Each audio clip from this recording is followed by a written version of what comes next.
bringing you the latest news from Lubbock High Athletics. This is the Westerner Fan Zone Podcast from 100.7 The Score.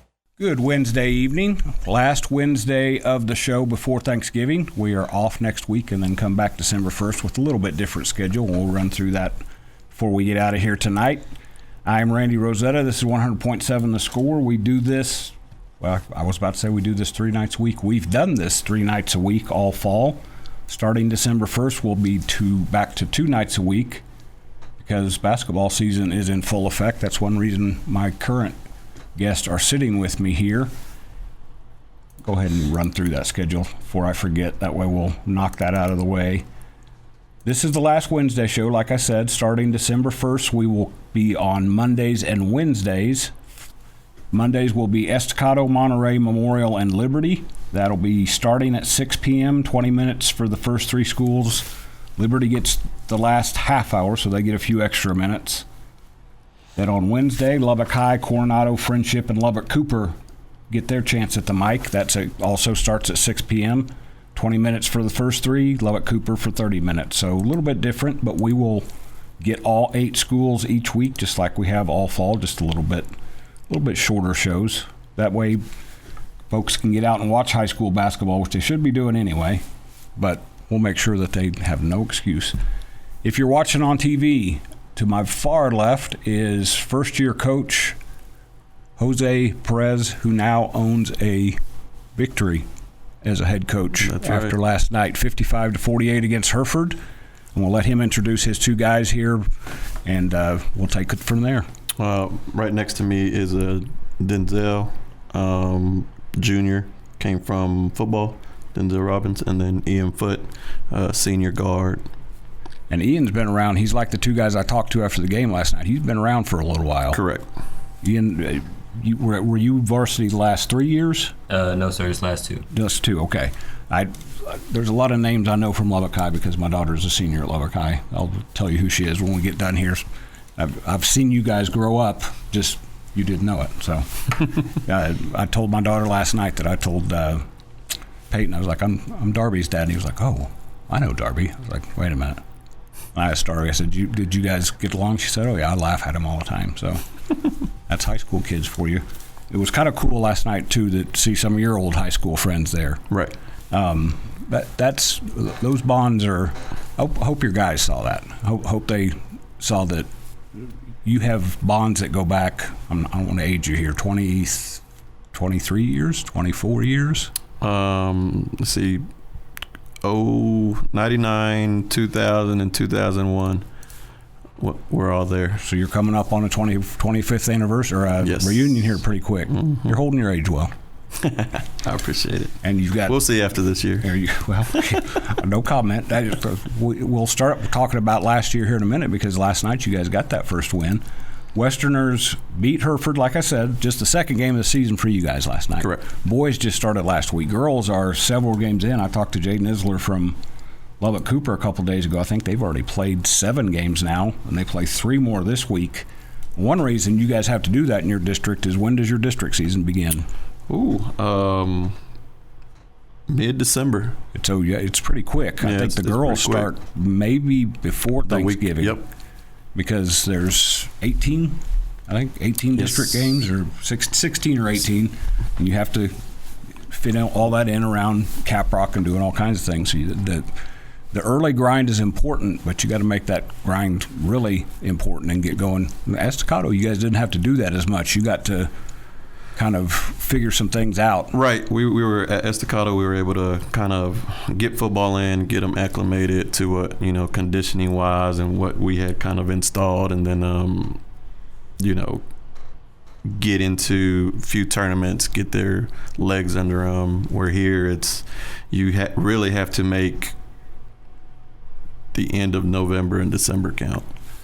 Paul Page, I've given him credit for this before. He kind of opened my eyes to this, that for a lot of you basketball coaches, your extended preseason is the summer, right? Because there are a lot of kids that you don't get, and you don't get that extended. You get them. I mean, you get them in athletic periods, but you want that whole group together, especially with the first-year coach, to kind of create that bond. Let's start there, Ian. You guys have worked together. When did you get? April. Wasn't too far after state semifinals. Yeah, we got back from spring break, kind of beginning of April. I took the job. So okay, so you guys got some time with Coach in the spring. You worked with him in the summer. What's it been like now to get going here this season? What's his impact been on you guys so far? That we work a lot more, and it's definitely showing in the previous years, and it's a new atmosphere when we play. You brought some of that Tony Wagner practice system with him. That's legendary in Lubbock. I've always wondered, I'm glad you brought in Denzel, because I always wanted to ask this from a football kid that's just made the transition. That conditioning is a little bit different in basketball, isn't it? Yes, sir. Not that it's not. Conditioning is important in football, and I played both sports, and my coach would have gotten along very well with Coach Wag, just the way he did things. I still have nightmares 40 years later about some of the stuff we had to do conditioning-wise. How quickly have you kind of adapted to kind of the speed and what you have to do in basketball? I think coming in the summer helped. He helped work around my schedule with football a lot, so I think coming in the summer helped a lot from last year, because last year I felt a lot slower than everybody on the court, but this year I feel like I'm not as behind, And so coming in, I felt like I still had a chance against the straight basketball players. I saw you last night. You weren't shy. You got the ball a couple times and got your shots in. So your teammates have welcomed you in, and that's always an important thing. We're going to talk a little bit about that game. We'll probably talk a lot about that game. But I asked you last night, what did you like about especially those last few minutes when Hereford was doing everything to come back and try to steal it from you? I just liked how our guys kind of stayed relaxed, they stayed poised, they found a way to execute down the stretch. We found some guys that really stepped up in that moment and kind of put the team on their back and made some great plays, whether it was them getting to the free throw line, them making the right reads and getting, like Ian hit 2 big ones in that fourth quarter. Yep. So it was good to see that as a coach. I want to talk about one of those guys when we come back. We're coming up on the first break. Come back and join us in the Westerner Fan Zone on 100.7 The Score. Diving headfirst into Lubbock High athletics. You're listening to the Westerner Fan Zone on 100.7 The Score and the 100.7 The Score mobile app. Welcome back in. This is the Westerner Fan Zone on 100.7 The Score. We're going to stick to talking about basketball just a minute here. I'll run through the football playoff schedule before we get out of here. We've got a couple of football guests coming in. But I'm calling up the box score from last night. You guys, in the first half, you guys were clicking. You guys were, I know you led by 12 at halftime, but it felt like more. Felt like you guys were doing a lot of things. First quarter was a little lurchy, but it always is. Second game out. Second quarter, you guys put up 20 points and were doing a lot of good things. What was clicking there in the second quarter? Everybody was doing their job. And then we really moved the ball. We got it to the open shooter. We were getting that extra pass in. And, when you're playing basketball like that, it's fun. Everybody's enjoying it and doing their job, running their lanes, picking up on defense. So everything kind of picks up when everything is going right. We've been focusing a lot on shooting every day. So to see it kind of start paying off after, last Friday against Abilene High, I was happy. But even in that game, either you or Coach Hargrove had sent me something that said it was competitive in the first half. Yeah, it was competitive.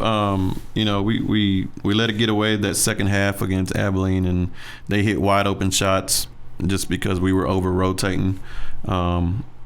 Really good team, senior led, but we had our chances to kind of do some damage there, and we didn't take advantage of it. I think we went 3 of 18 that game from three-pointer, and yesterday I think we were like 9 of 15. I'll tell you what, 16, something like that. My one-eyed old man I saw you guys 8 of 24 is what I had. Now I may have missed a few. It just surprised me. Hereford didn't shoot very many. You don't see many games now where teams don't shoot. That's become such a big part of it that they were very conscious of not shooting it. So. It's basketball. Yep. It's the basketball we live in now. Yep. You have to be able to shoot the 3. So both of you guys, and I know you shot a few because Coach mentioned you hit a couple of big ones. Is that? I want to say something real quick. I mean, Coach will. You guys played for Reggie Gibbs the last couple of years, who's a Lubbock High or an Estacado graduate who was coaching Lubbock High. He's a really good coach. Mm-hmm. He sometimes different situations work for different people. I've heard a lot of people say he's doing big things at Lubbock Cooper, helping out Will Flemings. Coach is a little bit different than Coach Reggie. Knowing that he's giving you that freedom, that green light to get those shots up, how much has that helped you already just in 2 games? It's just giving me more confidence and like not scared to make a mistake and like being pulled out after one mistake, but get to play through them and try to fix it. Because I'm a big KU guy, Kansas guy, and I saw a quote from Bill Self that said, "I don't get mad when you miss a shot. I get mad when you don't take a shot that you think you can hit." So, what about you, Denzel? How has coaches' kind of freedom letting you guys kind of take your shots change things for you a little bit?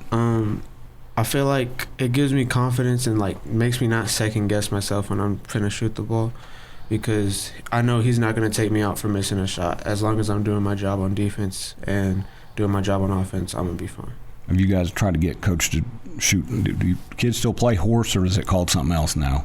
I don't think they know how to play horse. I play horse. You play horse? Have you gotten coached? I'm curious if that was Coach's game back in his day. Definitely not. Still hidden tapes that won't come out. There we go. Because Tim could shoot. You guys met Tim, Coach's son. Tim can do a little bit of everything. But I remember when he was younger, especially, that was what he kind of leaned into. That was his thing. So, mom taught him, or Somebody. there we go. No. I mean, I tell people all the time, it's crazy because, now I got to go against Josh twice a year, but Josh Davis and Washington and Al Duval, and there's been a lot of people that have kind of been in that melting pot with him. Yep. Josh Davis was actually his first That's what I heard. coach and kind of helped him hand and ball coordination, and I mean they sit there for I think 3 months. I felt like I was wasting money with Josh because he was just like, let's work on left-hand layups, and it's paid off. Because that's a full circle thing, because Josh's dad was one of your assistant coaches. Right, he was an assistant at Lubbock High when I was there. Cool thing about sports is there's always stuff that comes back around. We'll talk a little bit more about Coach Perez's first victory and then what's coming up with them when we come back in the Westerner Fan Zone after this break on 100.7 The Score.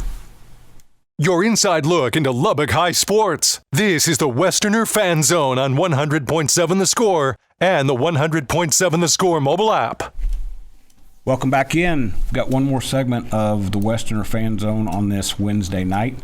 Just one more reminder, this is the last Wednesday night. We're off next week. We come back December 1st, and it'll be just Mondays and Wednesdays starting then. We'll go back over that one more time tonight just because we won't be on next week, so I don't want everybody to be looking for us on a Tuesday. You won't find me on a Tuesday because starting with last night, my Tuesdays are booked covering high school basketball.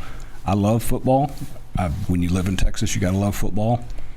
I know coaches heard me say this before. I grew up in Kansas basketball. If you cut me open, there's probably some orange in there because basketball is what I grew up on. So I get excited at this time of year for start seeing teams and watching them, see what they're going to do. So, and I know you're excited already with these guys. I am. And it's just one game. And I'm kind of giving my story away here that I'm going to write later tonight. The thing that I loved about your guys last night is you got pushed. You found a way. We were talking a little bit about it. You found a couple of your older guys who have been there for a while, along with Ian, who took the game into their hands. You're still over there coaching, but you had Ray Mackey, and you had, who else did I talk to? My brain just went blank. Peyton Reed. You had a couple of guys who were the quintessential extension of the coach on the floor last night. Yeah, and, for last couple of years, it's always been Lubbock High's been young, and that's these guys, with Ray being a junior, Denzel being a junior, Ian and Peyton being seniors. At some point, you can't be young anymore, nope. Right? So that experience, regardless of how their seasons have been in the past, you learn from them, you mature from them, and yesterday was a perfect example of that. put on display with those guys.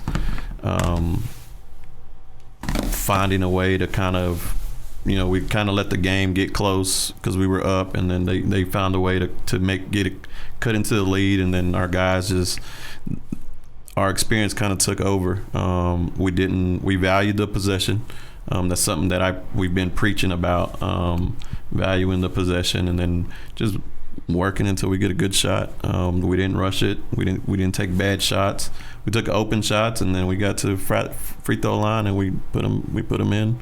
Where in the first quarter we were missing those. Yep. I saw something popped up on social media that said like 62% of high school basketball games are decided by free throws and turnovers. Mm-hmm. So all of the highlight plays don't matter as much as that stuff. So real quick with both of you guys, you have some. Coach talked about it. You've been around for a while. You guys have had some good moments, but had some rough seasons, I guess, overall. You got some battle scars, is a good way to put it. How confident are you that this team can do some things and maybe walk away with a good taste in your mouth as a senior, and then come back as a senior feeling like you guys are going to have a chance to keep building? More confident than previous years because we've been putting in the work, and I think it'll show for sure.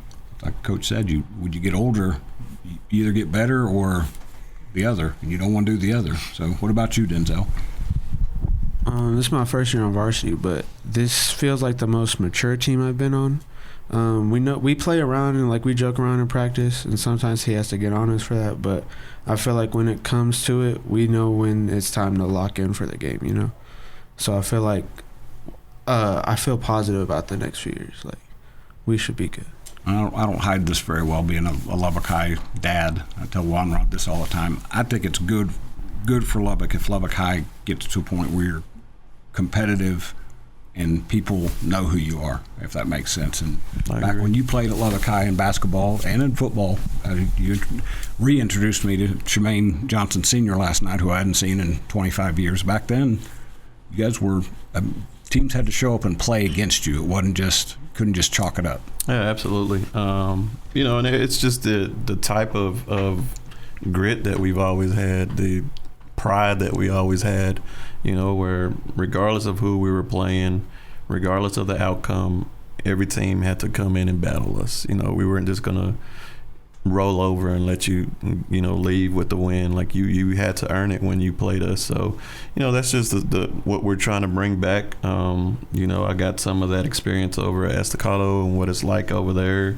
in that program, and bringing it, here with me, but also, bringing that pride that we had, back in the day, and just kind of reinstalling that into our basketball program.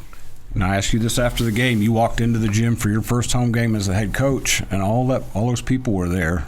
Was there just a moment where you kind of lost your breath for a second, thinking, "Man, this is what word you used with me last night?" It was surreal. Yep, it was a surreal moment. Yeah, because they didn't have to be there. Nope. And they chose to be there. They chose to support these guys. And every conversation that we had afterwards with people in the stands was all positive, so we're trending in the right direction. Win or lose, there's something special about Lubbock High games. I will say that from watching them for 4 years. So we'll be back after this break in the Tiger Fan Zone on 100.7 The Score.